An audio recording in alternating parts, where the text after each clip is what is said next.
What is up, everybody? Welcome back to another video. Today's video, we are back with some Detroit Lions news. The Lions have made another free agency move. Today, the Detroit Lions have signed safety Deshon Elliott from the Baltimore Ravens. So let's get it started. The city's been down and it found a way to get up. And when you knock us down, we're going to get up. And on the way up, we're going to bite a kneecap off, all right? And we're going to stand up. And then it's going to take two more shots to knock us down. We're going to take another hunk out of you. Before long, we're going to be the last one standing. Welcome, everybody, to a video. Glad you guys are here, and we are back with some Detroit Lions news. It's been a minute since we've had some Lions news to talk about, so I'm super excited to bring this to you. We've been waiting a little bit. It's been a little bit quiet on the free agency front. Now, the draft is getting super close. It's like 2 weeks away, which is just insane. By the way, go check out doseofdn.com. We are putting our draft profiles over there. They will continue to be added and updated as we get closer to the draft. But when you look at the free agency side of things, we haven't talked about it in a while because it's been so quiet. I mean, there's rumors out there about some of the big names, whether that's the Tyrann Matthews or whether that's the Stephon Gilmores, but the Lions aren't really involved in that.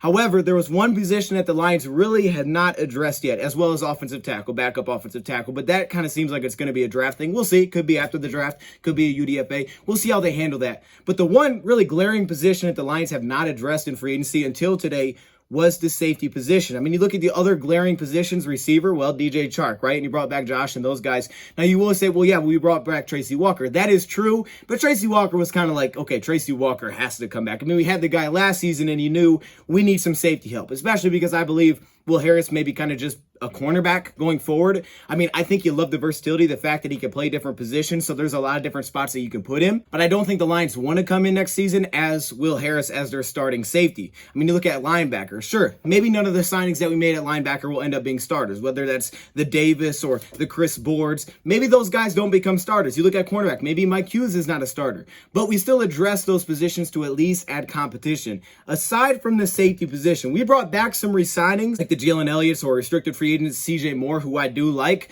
but we haven't really brought in an outside of house option at the safety position until now with safety Deshon Elliott. I hope I'm saying his name right. If I'm not, I apologize because I'm going to mess it up then the whole time. You know, let me just say Elliott. Elliott from the Baltimore Ravens has been signed to a one-year deal with the Detroit Lions. And I thought the safety market was very interesting because I've been trying to dive a little bit into the free agency safety market because I was a little surprised the Lions have not addressed it at all. I was like, man, this is a spot that you would think that they would address. But when you look at the safeties that were available, I found it difficult to find a guy that you're like, okay, that guy makes sense. You know, you look at the signings that we've made with a lot of prove-it deals, you know, young guys, maybe they've had injuries, and you're just like, okay, there's upside here, give them a chance to prove it. Maybe they were in a bad situation. There weren't many guys that seemed to make sense with that, but also with role, with contract and with role. Weren't a ton of guys in free agency at the safety market specifically that really popped out. Even a guy like Terrell Edmunds, which I've talked about a few times from the Pittsburgh Steelers, who I like, doesn't seem to make the most sense. First off, financially, he looks like he's probably going to want a multiple-year deal, which I don't know if the Lions are in market for that, especially if they're going to have to pay a pretty good amount of money. Secondly, Terrell Edmunds is a very big, you know, in the box type of safety. You know, he's a guy that you like to have come downhill. He's a good athlete. I like Terrell Edmunds. Just didn't seem to make maybe the most sense. But aside from that, it was like, who really fits at the safety position? It's actually very interesting, as you guys may be able to see. Can we see it? I'm actually watching film on this guy. I've actually gotten a lot of notes on Deshon Elliott, and quickly I was like, well, I kind of like this player. All right, now there are some issues here, and we're going to have to dive into this deeper as, you know, we get through the draft and we come back to some of these free agent additions and what they'll, you know, be for the team. We don't know what the contract details are here, except for it was reported that it's a one-year deal. But quickly you watch the film of Deshon Elliott and you're like, oh, I like this player. Now, when he's healthy, that's the big part of it, because like a lot of signings we've made, these guys have had injuries in the past. They've missed time. A lot of the other one-year signings that we made, he's also still a very young player. The guy was a 6th-round pick back in 2018 out of Texas by the Baltimore Ravens. So he's only 24 years old. So you still have a very young player that feels like he has a lot of upside here. A lot of Ravens reports from what I've seen thought that this guy could get a multiple-year deal. However, unfortunately, he went down last season after a pretty hot start to the season, playing in 6 games, starting in all 6 of those games. But unfortunately, he went down and had his 3rd season-ending injury in 4 years. Now, that sounds bad, right? You hear that and you're like, oh goodness, we're getting a guy that's hurt all the time. And yeah, that's usually a big reason why a lot of these young guys become free agents, because they're unable to stay healthy. But if there is one optimistic side to look at with his injuries, is that it's not been a repeat of the same injury over and over. That's a concern with DJ Chark. He's had an ankle injury multiple times. You're concerned about that. For Elliott, the good thing with Elliott is that he hasn't been hurt with the same injury over and over and over. You go back to 2018, the first year in the league, he gets injured, doesn't play at all during the season, gets placed on season-ending IR against the Miami Dolphins with a forearm fracture. So boom, he's out for his entire rookie season. Move forward to 2019, he plays 6 games, and then he's out with a knee injury, placed on IR, done for the season. Now 2020, he plays the full year, plays all 16 games, starts all 16 games. He really took over for Earl Thomas when, he was ejected, I guess kicked off the team. He took over that starting safety position. And this past year, he starts in the first 6 games. Well, not first 6, but he starts in 6 games this past year,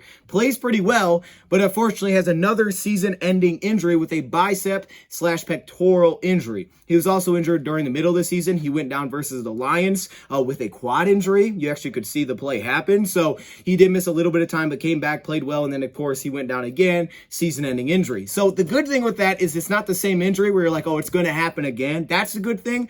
But it still is unfortunate with the time that he's missed. But this guy does make sense. He's the one of not many free agents I was able to find at safety position that actually seemed to make sense. You gave him a prove-it deal, which the Lions did on a 1-year deal. He's young, has tons of upside, and it's just been injuries that have kept him out, but it's not the same injury. So this guy seems to make sense, plus his role seems like, okay, I could see where he fits here. Now, the Lions also signed Chris Board from the Baltimore Ravens, and of course, these guys played together in the same defense, and when I watched the Baltimore Ravens, you see a lot of what they did schematically last year, like the Lions, their safeties had to be very versatile. When I was looking at who could we pair with Tracy Walker, you want a guy that's versatile, not a guy that's just, 5'10", he only can play single high, deep center field. Right now, there's nothing wrong with that, but it seemed like you want a safety that's versatile, that can play in the box, can drop deep, can slide into man coverage, because that's what Tracy Walker is. He's not a guy that I want to put in one spot and say, this is all you do. So because of that, you need a safety that he can pair with that's as versatile, that can do multiple things. Now, sure, they may have strengths, but they can do multiple things.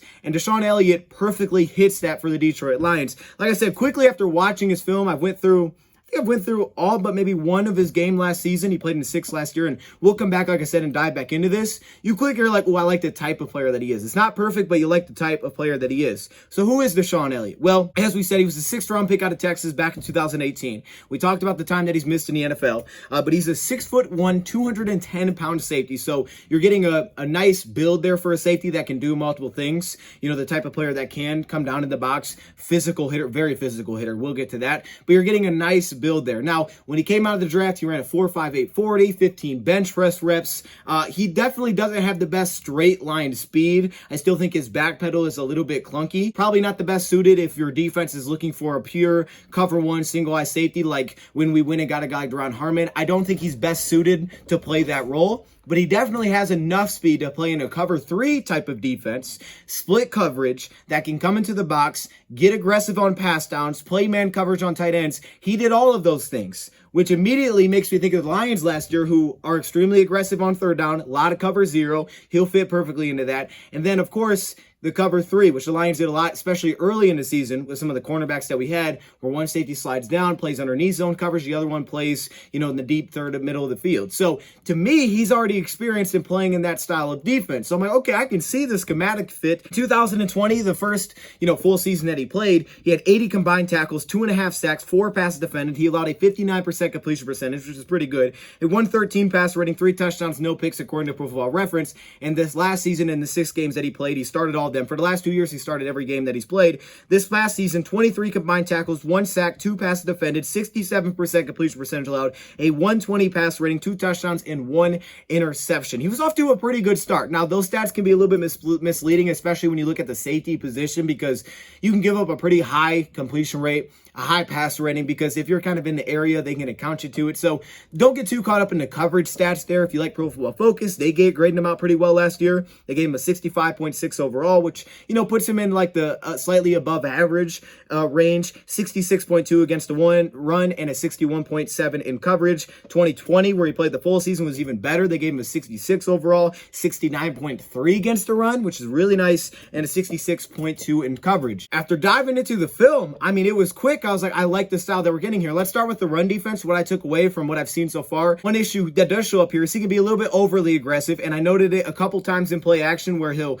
kind of get pulled down, by a run fake, by a play fake, and all of a sudden he gives us something maybe a little bit over top where he could have been there and help. But as strictly a run defender, I noticed even playing from the deep safety position is that he is a very aggressive defender. He is constantly working to get towards the football. Even if it doesn't seem like he has a chance to make a tackle, when the play ends, he's usually right around where the football is. But when he does have an opportunity to make a play on the ball, this is where he's really fun to watch. Coming out of college, I think he had like 3 forced fumbles in his final season. And when you watch him hit, you're not really surprised why that's the case. Very physical hitter, constantly getting low. Now, I think his wrap-up was a little bit inconsistent. That's why he has some missed tackles on there. But he's a very physical hitter. He laid some really big hits.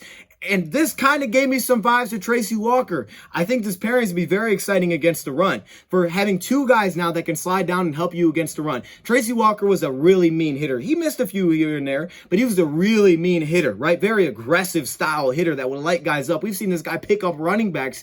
I see the same thing here with Deshon Elliott. He's the type of player that will come down, hit guys. You see him hitting Delvin Cook. You see him laying out players. Also very aggressive blitzer. This will be huge on third downs, passing downs. Lions, like I said, they ran a lot of cover 0 on third down. It was their go-to, which means they are blitzing. You have no safety deep, and everybody else is man-to-man on someone. That's it. There's no help over top. You're blitzing the rest of the players. Everyone else is man-to-man. And for Deshon Elliott, Baltimore was not afraid to do that because they've been a very aggressive defense historically. Now, they have a new defense coordinator. Actually, their new defense coordinator was the Michigan defensive coordinator last season. But they were not afraid to do that. Last season, 6th in the league in blitzing. Year before that, 1st in the league in blitzing. Very aggressive defense. Not afraid to blitz him. You see it in some of the sack numbers. Coming off the edge, working inside the tackle box, whatever it is, they are willing to do that. But to be a real, true, versatile piece on those downs, you have to be able to help us in man coverage too. You have to be able to line up on tight ends. Right now, certain matchups aren't just going to benefit you. You put you on a receiver, you're probably going to have some issues there. But can you line up on tight ends? Can you line up on running backs? Those are 2 things that Baltimore did with him a ton as well. And I've only, again, seen the 5 games that he's played in, 5 games from this past season. But when you watch him, he is very willing to play against tight ends. Now, I think, you look at like when he played against the Raiders and you look at Darren Waller, seemed to give him a little bit of issues. The guy's pretty fast for a tight end. He's almost like a receiver. And I think his back pedal's a little bit, like I said, clunky. I don't think he has the great, deep, long speed, but he's still very physical, especially at the catch point. Very willing, has good enough size to usually contest with tight ends, with most tight ends, but very physical at the catch point. You also saw his first interception of his career last season coming underneath zone coverage in a cover 3 where he, picks up the tight end running up the seam, which was not always something that he was noted to being good at coming out of college, but you see him instinctually pick this up, make a play on the football. Very aggressive at the point of attack. But I also like is that when you have him in zone coverage, specifically underneath in cover 3, because he did that a lot last season, you have him underneath, he is very instinctual here, following the quarterback's eyes, but not just getting in a zone, also being able to pick up the guy in that zone, wherever the quarterback's eyes go. Now, it does have his drawbacks. He did show a couple instances of being a little bit over-aggressive, where he would slide down to cover based on the quarterback's eyes on an underneath route, and it could, get him over the top. Actually, the way he was injured last season happened against, I think it was the Raiders. Because of that, got a little aggressive, bit underneath, they go over top, pass is caught, and he actually gets injured on that play trying to recover and make the tackle. So you're like, oh, dang, that stinks. That's a really unfortunate way to get injured. But it also does show its good flashes and good moments. So schematically, I think this is immediately plug and play. You saw some cover 2 drops, some split coverage drops, but from what I've seen last year, I think great scheme fit that I'm noticing here. The tackling, the versatility, you can play him in a ton of different roles. I love it. Didn't see him play as much as the true deep guy, especially in those, cover 3 sets defensively, but when he did, you saw him play with leverage, understanding the leverage. One thing they actually noted coming out of college with him, which I like, is his leadership defensively. He was the guy that would get players lined up. And from what I've seen, a lot of pre-snap movement, their safeties, like us, like what Aubrey Pleasant and Aaron Glenn do. A lot of pre-snap movement, a lot of pre-snap adjustments, okay? A lot of, hey, okay, you're on the strong side, you come down and get this. You're on the weak side, you do this, okay? A lot of those pre-snap adjustments, which the Lions did, which is why you need versatility, because if the strong side flips, you don't want to have your safeties continue to flip back and forth, right? You don't want to have to do that. You want guys that can do all these responsibilities, and Elliott shows upside that he could do that. His man coverage does seem to be maybe a little bit limited because of his back pedal and, breaking out of its speed, but his aggressiveness, willingness to hit, willingness to be used as a blocker, those things will help him translate very quickly. And you can see constantly getting guys lined up defensively. A lot of communication pre-snap, which was a big emphasis for us last year. All those things to me will transition really well. Like I said, as a run defender, I like it because he constantly has his eyes in the backfield. Yes, he plays off the lineman, but you don't see him really get swallowed up. Okay, I would expect him to get more swallowed up against the run at his size because every safety is undersized trying to play in the box.